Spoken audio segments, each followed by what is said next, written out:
ઘરમાં જુઓ મિત્રો, આ ઘરમાં છે ને બિલકુલ બી નથી આવતું, તો કોલ કેવી રીતના કરવાનો જોઈ લો.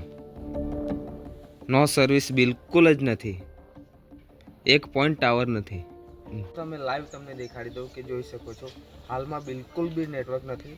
જોઈ લો મોબાઈલમાં આવીને તમે, બિલકુલ બી નથી, જોઈ લો.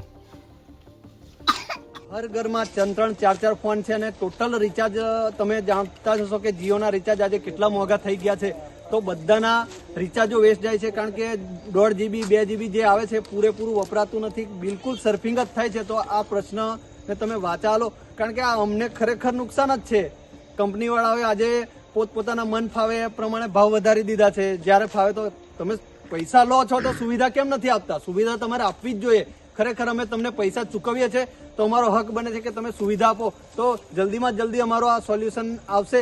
નહીં આવે તો અમે ગાંધી ચિંધ્યા માગે, પછી અમે આંદોલન બી કરીશું, પછી ચૂંટણી બહિષ્કાર કરીશું. લાગતા વળગતા નેતાઓને બી જણાવીએ કે અમારા ગામમાં તમને એન્ટ્રી તક નહીં આપીએ. બરાબર, સહેમત છો બધા? સહેમત છે. તો અમારું વહેલી તકે ધ્યાન દોરો અને આ સોલ્યુશન નહીં સોલ્વ થાય તો અમે ખરેખર બધા જે અમારા યુવાનો ભેગા થયા છે, ગામને એક કરીશું અને ચૂંટણી બહિષ્કારથી માંડીને બધા જ અમે આયોજન કરવાના છે. તો અમારું એક જ નિવેદન છે કે અમારું આ સોલ્યુશન આવે નેટવર્કનું.